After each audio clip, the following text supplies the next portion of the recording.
Aloha, everyone. Welcome. March is here. We are getting into March astrology. Thank you so much for joining me. The Zodiac New Year is about ready to start. The end of quarter one is coming, and we have plenty to go over as far as the energies and the astrology, goes for March. So take this time right now to get your natal charts ready, get your notebooks ready, and I'm going to just set a couple of reminders. I'm going to start first by just showing you this awesome bag. So this is the new Habitual Sages tote bag that can be found on my bonfire page. I will make sure that the links to that are available. They are in my link tree, the merchandise store. And if you are watching on YouTube later on, I will make sure that the link is below in the description box. So other reminders, we have 2 workshops coming up in March, which I am very, very excited about. One of them is going to do a deep dive on the planets. The other one will do the same deep dive on the planets, but also incorporate the archetypal energies of Orishas and how they align with planetary energies, or I should say maybe planetary energies align with them. And both of those right now are up on Crowdcast. You can register. They are $25 unless you have a code, a percentage off code. And I also have a very easy tutorial on my link tree that you can click on that shows you how to register, shows you what you can do in Crowdcast, not just from a visual perspective, but also with videos and everything. So we've got both of those available there. The other thing I did just want to say is I will not be posting this cosmic review until March 1st on YouTube. So if you want to get prepared and ahead of the energies, because March starts off right away. We've got a new moon coming in right away. March starts off with dynamic energy. So if you want to get ahead of all of that for future moons and calendar months, register on Crowdcast is the only way to do that. Now, I do want to just take a moment and say, just because you register does not mean that you have to join me live. Registering allows you to have access to that anytime on Crowdcast from the live event until I post it on YouTube. So registering, again, doesn't mean you have to be live, but you can watch it afterwards if you're still wanting to get the energies ahead of time. And best of all, it's all free. So that's great. And as always, all dates and times are from my location in Hawaii, USA. So let's go ahead and get focused over here and let's talk about March 2022.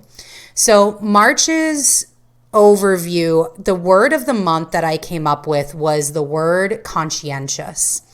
And just to take you back through quarter one, this is on my 2022 overview that is available on YouTube already.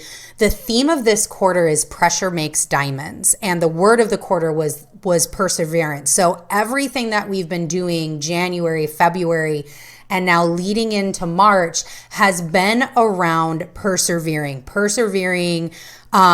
all of the things that you are doing, all of the goals that you're trying to bring forward, and really just also persevering through the energies, keeping your nose to the grindstone, really getting into that Capricorn energy of, you know what, this needs to happen. I need to make these changes. And yes, there are going to be points where that is tested. That is a challenge. I'm under pressure. But I know for the long run, I know for the long term, this is for my best good. And that's really what this quarter has been about. So now here we are in March with the word conscientious. And this month, it's really the month to take what we've been working on in January and February and meticulously and thoughtfully continue to apply pressure in the areas that are aligned with our values and in our integrity. So whatever you're creating, meticulously and thoughtfully continue to apply pressure to those areas, continue to build those good habits, continue to show up in the areas that you're working on, and do so with integrity, do so with your values intact. We are making diamonds, but they're not done yet. The pressure isn't over yet. I really got this energy of like in the Olympics, in like really long run marathon running, or even in like the cycling or whatever, anything that is long-term endurance, things that take you a long time. So Ironmans, any of those sorts of competitive sports, I really got this image that those that slow down before they cross the finish line, those that see the finish line and go, oh, I'm here. Oh, I can just hold on. I can breathe now. I can slow down a little bit, or even just get into the head like, I'm never going to make it there. I'm not going to get there. I'm not going to do that. Those are the ones, the people that slow down before the finish line, it costs them the gold. And that's the energy that I kept hearing and kept feeling is don't slow down. Your diamonds aren't ready yet. You are not across the finish line yet. You're getting there, but it's not done yet. So it's that, like, just that one extra push, that conscientious push to get you over the finish line, so that way you can medal, you can accomplish, you can bring things and create those diamonds that you've been working on. And the other thing that I wanted to talk through was just the couple of different energies that we've had since January and in this quarter leading up into March, because it is really this big, this part of a bigger picture. So first off, we entered into the year in Capricorn energy, and Capricorn energy is all about the grind. It's the battle strategy to get you to the zodiac new year, which happens in March, in the mid to latter part of March, depending upon the year. So Capricorn gives us a battle strategy to get there. It's the promise of something new to come. We're almost done. Then we get into Aquarius energy, which helps you truly develop and grow that strategy. And it's not like shitty processes. These are really solid processes that aren't going to limit you. And that's what Aquarius season really ushers for us is that fixed energy to settle in and develop and get to the point of that strategy being as solid as it can be. So that way, when we enter Pisces season and things begin to get a little loose and flowy, Pisces allows us the opportunity to see how it all comes together, how getting out of that fixed, rigid, like, okay, yes, you've laid down the information that we needed, but now as we put it into action, let's be flexible and fluid as to how that comes about, or how we judge ourselves through that process, or how we acknowledge our wins through that process. And Pisces season is really allows us to see how every part of the process is a reward. So often you hear like, it's not about the destination, it's about the journey. And that's what Pisces season allows us to see is look at the journey that you've been on. Yeah, it wasn't maybe like rose colored. Maybe you weren't walking in gold covered streets. However, you learned things, you grew, you're not the same person as you were. And all of those things are rewards and things that should be savored. And then in March comes Aries season, the zodiac new year. And that allows for the pressure to be released. There's it's just like an audible sigh, like it's like, yep, pressure's released. Your diamonds are ready to be mined. Go for it. Go and get those diamonds. Go and bring it forward. Because quarter two is, the word that I came up for quarter two was incoming. Rewards for our perseverance. And incoming in like the biggest, boldest caps that you can make it. incoming. We are here. It is time to mine those diamonds. So that's kind of, again, this journey as we go throughout all of these energies and these zodiac signs that ties everything together and then also ties it to that bigger picture. Coming in to lunation dates, again, all dates and times are for Hawaii. In Hawaii, we have 3 moons this month, and I love 3 moons.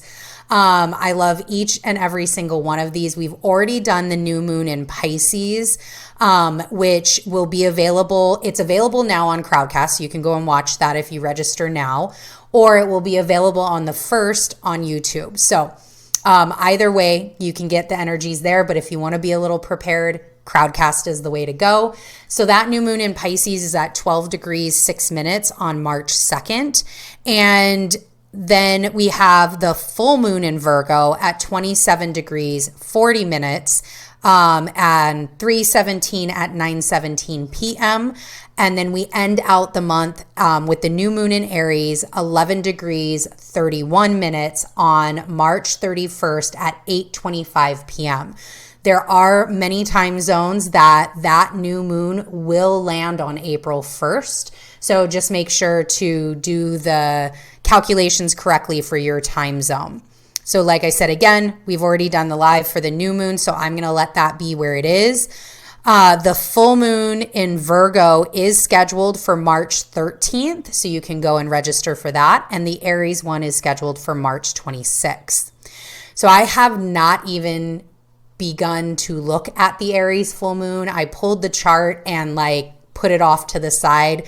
I really like to work with the energies alongside everybody instead of trying to be so forward planning. I love to allow the energies to, be planful enough, but really allow and see how everything unfolds and builds. So I haven't done the Aries new moon, but I have looked into the full moon in Virgo, and I can tell you some really juicy things about it. So the full moon has an Earth grand trine with a kite. That is some great energy for liftoff, takeoff of our dreams. It also comes with 2 stelliums, which I'll talk about here in just a minute. It's really stimulating activity in the areas that you're ready to make changes. And these aren't changes that are thrust upon you. They're not the ones that Uranian change where it's you should have been doing this all along. Wow, you got to change. No, this change it felt very change that that you need and you're ready for. And it's in the areas of the routines and habits and the things you do on a daily basis that will not get you to the next steps that you have had clearly been laid out. So between now, the 1st of March and the 17th, there is a lot of transiting energy, which we'll get into later on in the slides. But that transiting energy is giving you a very clear indication of where you're going next. There's a lot of clarity that's going to be coming out and into this new moon and then afterwards. And this moon is really asking you to change routines and habits in the areas that are not letting you reach that clear, laid out information that you've been getting. If this Pisces energy has really been working with you, you may be getting really, really big ideas, far-fetched ideas is a good term. This Virgo full moon will be able to tell you if you have what it takes to implement that big dream. If you, and again, it's never a no, it's a not now. If you're oh, I have this really huge dream. And then during the Virgo full moon, you're there's about 14 steps that I need to take before I even can think about this big dream. Great. Put it in a parking lot, get to those 14 steps. That's what the Virgo full moon is for. So that is that energy. And again, the new moon in Aries, I haven't really looked at, and we will get into that as we get into March more. So happy day. We have all planets direct. Forward movement. We love forward movement. All planets are direct until April 29th, which will be the date that Pluto goes retrograde. So he will be the first planet in this year, in this zodiac year, that's going to be going retrograde and in the year of 2022. So I offer up the blessing of being fully present in these moments of direct forward motion and using them in a way that aligns with your destiny. That is the goal this month and even into April, because again, that's the end of April. So we really have 2 solid months that we can get some really great work done. One thing that I did want to mention here, which you kind of heard me say in the lunation dates, is we have 2 stelliums present, and that they are present for the significant part of March. And then even there's a stellium going into April, but for March, there are 2 stelliums present, and those would be in the sign of Pisces and in the sign of Aquarius. So again, a stellium is when you have 3 or more planets in the same sign. And what a stellium does is, regardless of the makeup of those planets, and some astrologers will include points like the nodes in there, etc. Depends upon how you study and your lineage and that. But they ultimately, this places extra focus.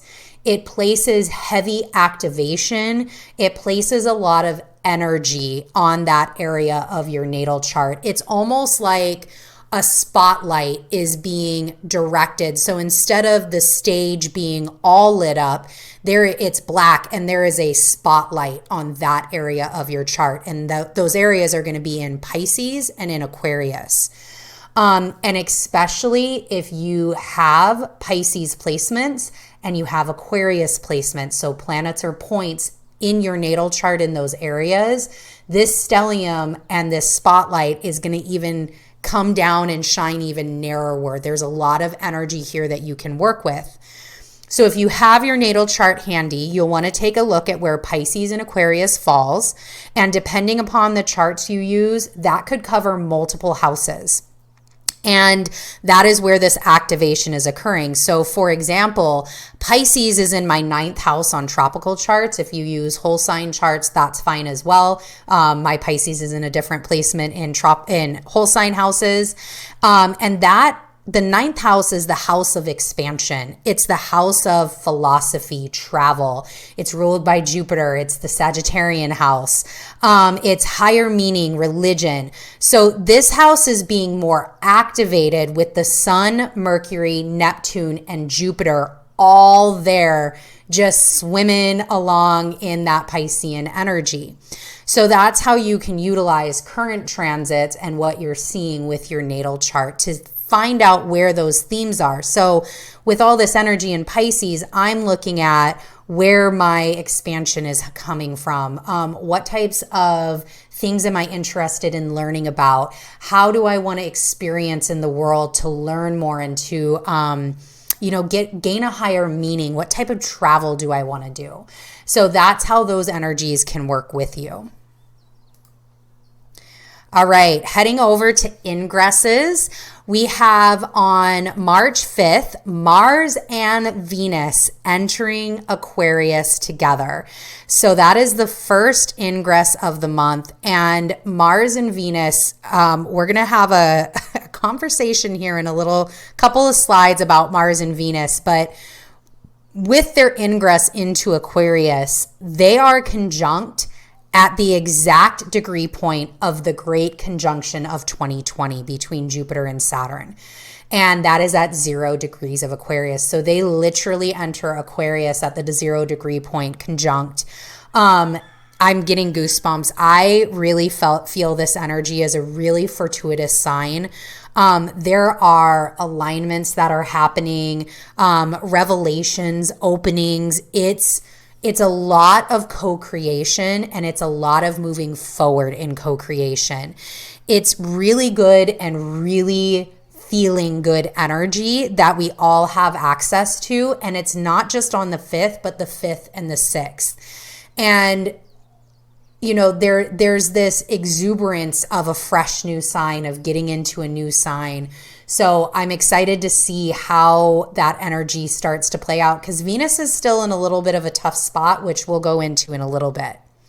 Then we have Mercury entering Pisces on the 9th, and this is a whole energy shift for Mercury. Mercury is not at his peak in Pisces, and that's okay. Doesn't mean that he doesn't have really great qualities in Pisces to work with, but this is not that clear, direct understanding, knowing what is needed, having clear words, having clear thoughts. That's not this Mercury. He will have support from the other planets here, but this can be a Mercury for at least the first couple of days before he starts to conjunct with some of these other planets, that he may need to be alone. So this can be an alone Mercury, more meaning you need to be alone with your thoughts. You don't want to share your thoughts with others. You need to have times curated for yourself to allow your mind to drift and dream. It's kind of that like floating in a maze feeling.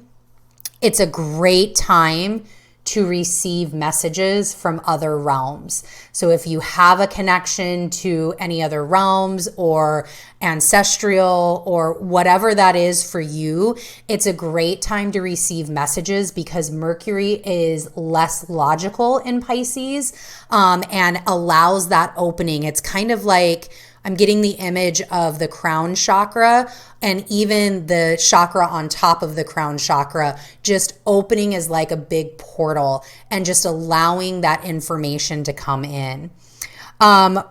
What we do have access to with Mercury, Jupiter, and Neptune in Pisces is the conveying of the bigger picture. And oftentimes that's through feeling and not through words. And this is where Mercury energy is a little bit different than what we're used to. So this Mercury can show us the really big picture, but it's showing us in how it feels, which for those that are manifestors and know manifestation techniques, a lot of how you start manifestation is by putting yourself in the energy signature of how it feels to get the thing that you're trying to manifest. So this is a really great time for that. If you're like, hey, I'm going to be launching this business, or I'm going to be doing this retreat, or I'm going to be going for this next position, or I'm going to be, manifesting my partner coming in, and I'm going to be doing that over the next couple of months. This Mercury, Jupiter, Neptune, and Pisces situation can really help you get to that end, see that big picture, and feel what that ending is going to look like. And that can be that energy then that can help you move all the way through. Just as a note, Mercury can tend to be drawn towards illusion and lose his clarity during this time. It's kind of like talking underwater. If any of you have ever been in a pool or in the ocean and you go down in the water and you just scream or try to talk, it's just bubbles, right? Now, it's not that you're not making noise. There's noise being made, but it's just bubbles. It's not clear. It's not, other people might not be able to interpret what you're trying to say. And that's kind of this Mercury. So, be aware of that. Make sure that you're thinking, maybe pausing before you speak or say anything that, especially with this Mars coming in. Mars has a lot of active role this month. So just pause, know that your words may not make sense. Know that, you may speak more feeling than you speak actual logic, and that's okay. Then on the 20th, we welcome the Zodiac New Year, which always coincides with the sun entering Aries, which marks the spring equinox and the blessed celebration of Ostara. While we still have strong Piscean and Aquarian energy, the sun's ingress is like this shining light on new cycles and things that we need to take us forward, or even just forward movement. I keep hearing, and I kept hearing when I was doing this, like, nap time is over now. It's time to get real. It's time to think about blazing that next trail. And that is super exciting. It's going to bring in a new, nice warmth because it's a fire. Aries is a fire sign. This new warmth that we have maybe been lacking over the last couple of months with, not having anything warm since Sagittarius season back in November, December. So I want to wish all March Aries a very happy solar return. And then we end out the month on the 27th with Mercury ingressing into Aries. And obviously from the 9th, he flew through Pisces. It's almost like he's like, yeah, I don't want to be here. I need to be in Aries season. And as I was writing this out, the Adele song, I Set Fire to the Rain, would not stop playing over in my head. So I really did feel like that is a great song for what Mercury is going to be going through when he enters Aries, right? It's like the drying off of the water from Pisces and finally having words to talk about his experiences, right?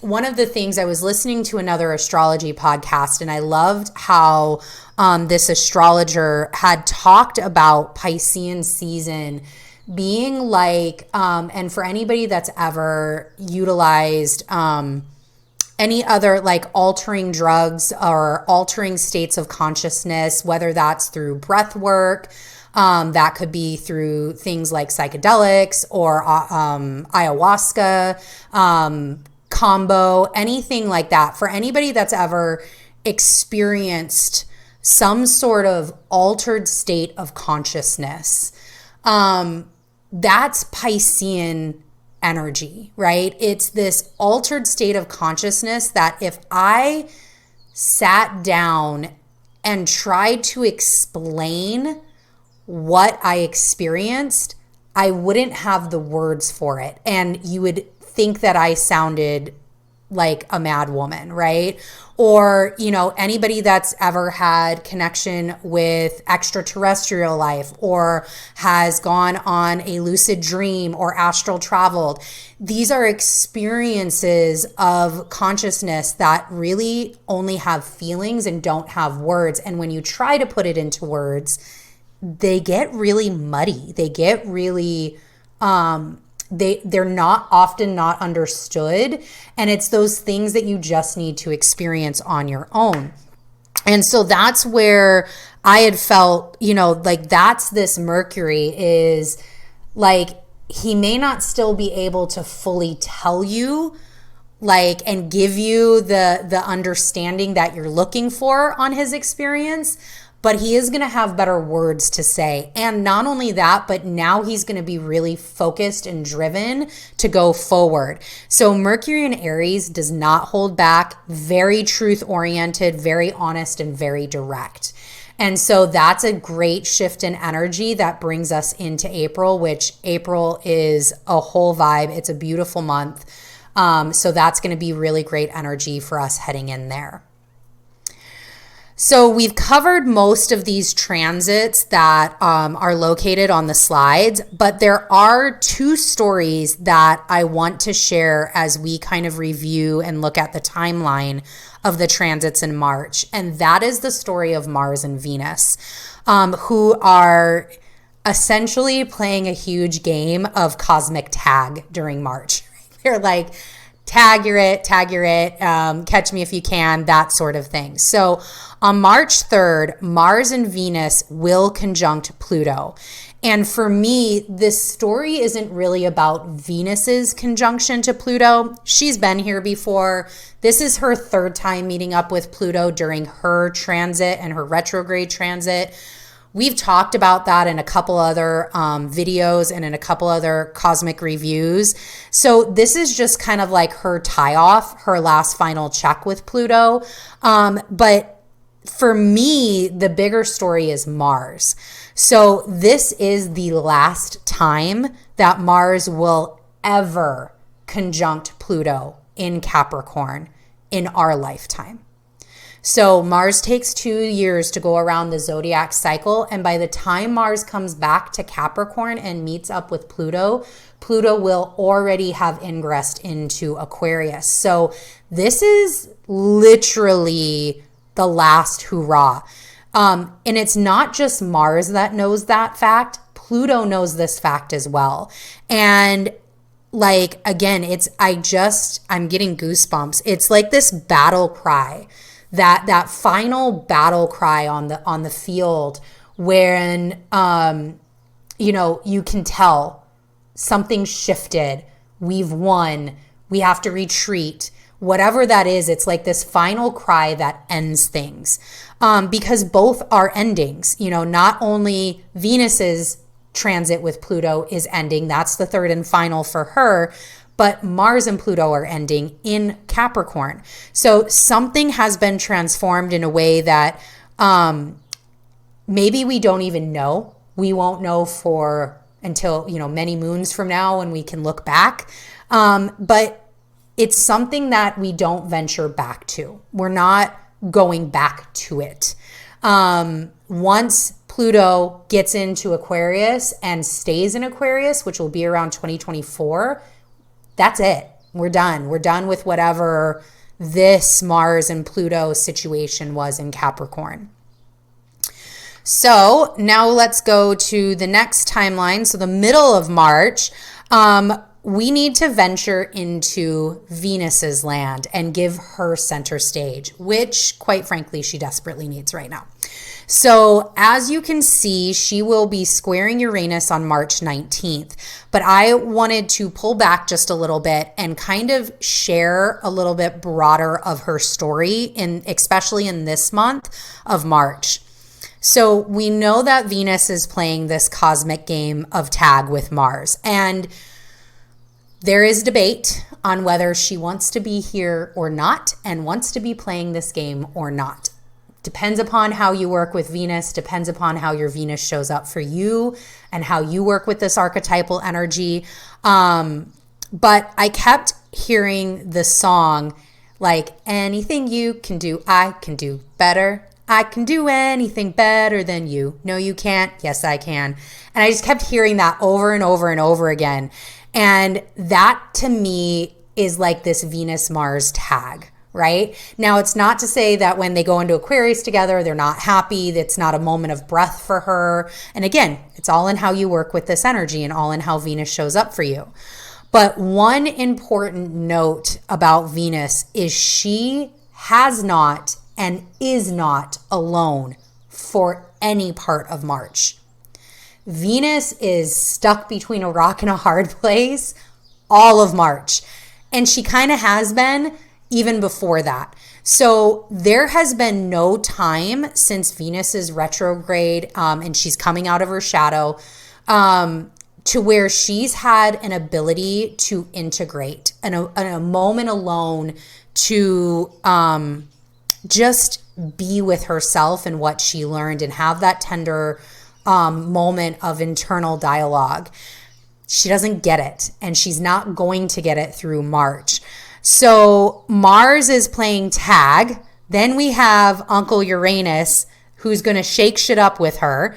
And then Father Saturn is going to lay down the law. And I kept getting monarchs. Like monarchs were coming up, and I couldn't really pull. Like I knew what I wanted to say. Again, this Mercury, right? I knew what I wanted to say, but I couldn't exactly pinpoint. But I kind of giving it an overview, and maybe if you know some monarchs that fit this analogy, feel free to put it in the chat or leave it in comments. So it's the history of, us from way back when, where across history you find very often young women being married off to wealthy men, often much older than them. And these women having to do what is necessary to survive and become very strategic in their actions while under the pressures of the laws and the church. One that did come up to me was Princess Diana as a modern example of that energy. But I know that there is more and probably more very specific ones. But it is that energy that Venus is going through where she is between Mars, this, maybe much older, wealthy man that was, she was thrust upon and now has to marry and be brought to his court. So she's far away from her family, far away from the things that she knows. And maybe she's really young, doesn't even know how to run a household, a kingdom, or anything like that. And then here comes Uranus, like that kind of shady uncle-y figure, or that like joyful uncle figure that either encourages her to, feel liberation with where she's at, to control what she can control, and kind of gives her that understanding and understanding and allows her to be like, you know what? I've got this. I can do this. And then here you have Saturn, which is the pressures of the kingdom, her husband, and all of the laws and the scriptures of church. And that was like, that's what this energy that I'm picking up with Venus is all about. So now we come to her square with Uranus and Taurus on the 19th. She is ruling Uranus, and Venus very much understands Uranus. That was a really cool correlation for me that I just learned about. And thinking about the monarch reference, who better understands the need for man to be free than a woman? No wonder Venus gets Uranus, right? So she gets it and is probably hoping Uranus can get her out of this messy middle situation, because she is between Mars and Saturn for most of March. She is smack dab in the middle of them. She can't go back. She runs into Mars. She can't go forward. She runs into Saturn.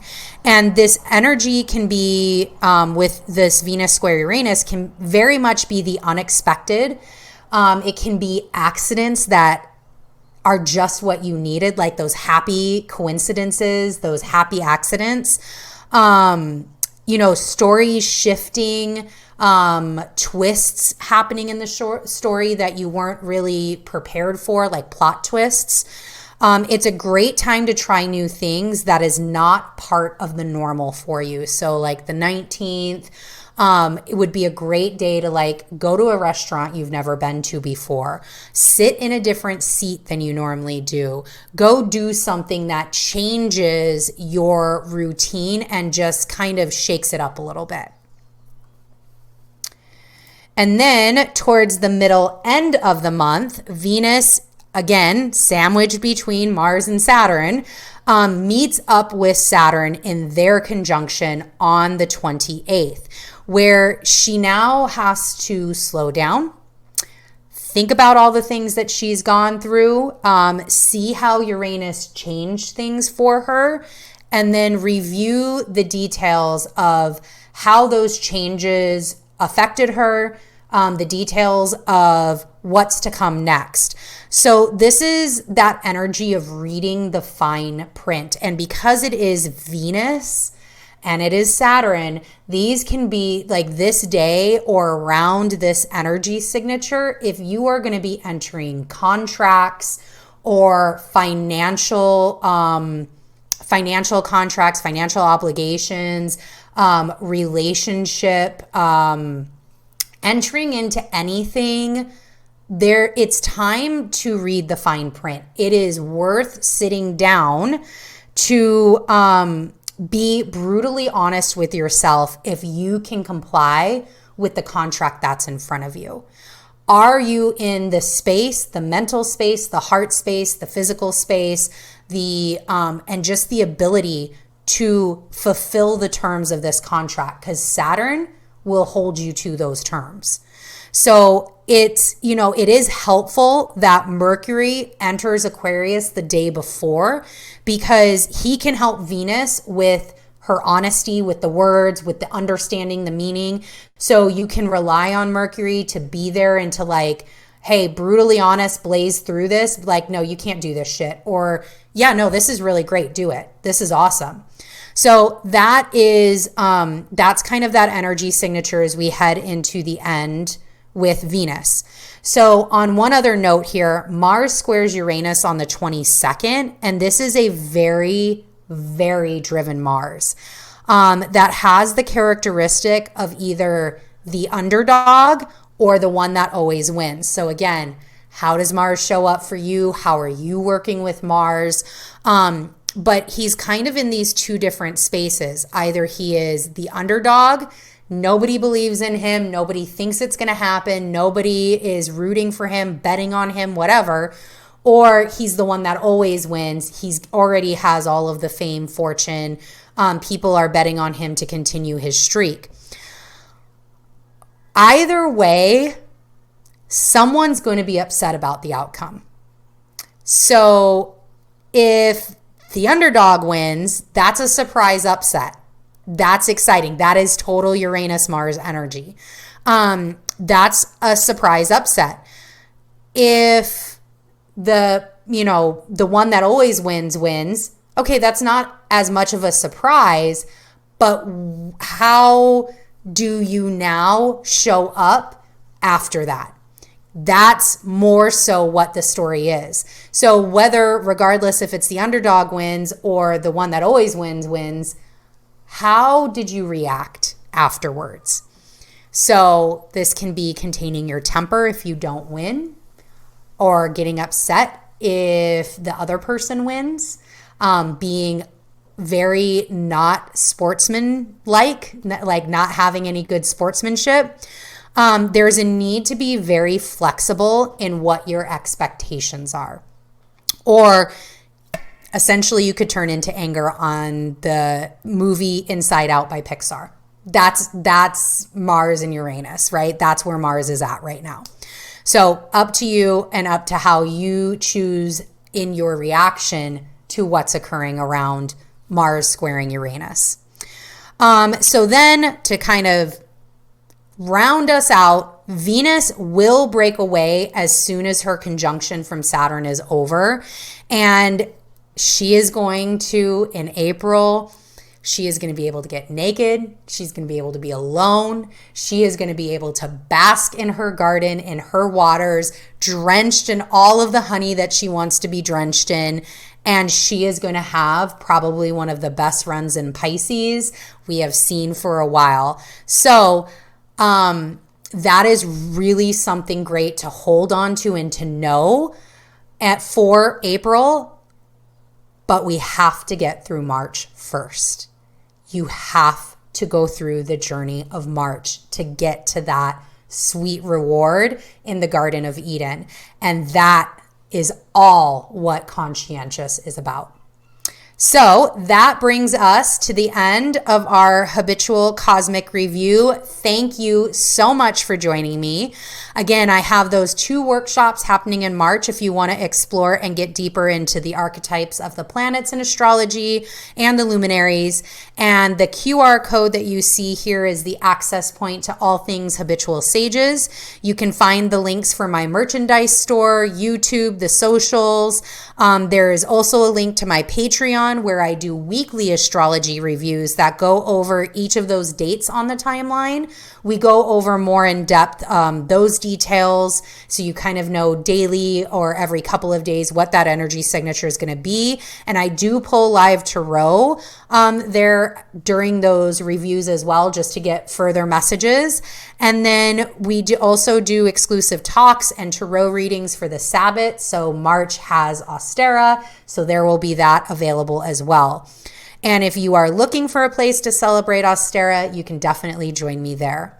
So mahalo, and see everybody for the full moon in Virgo. Bye.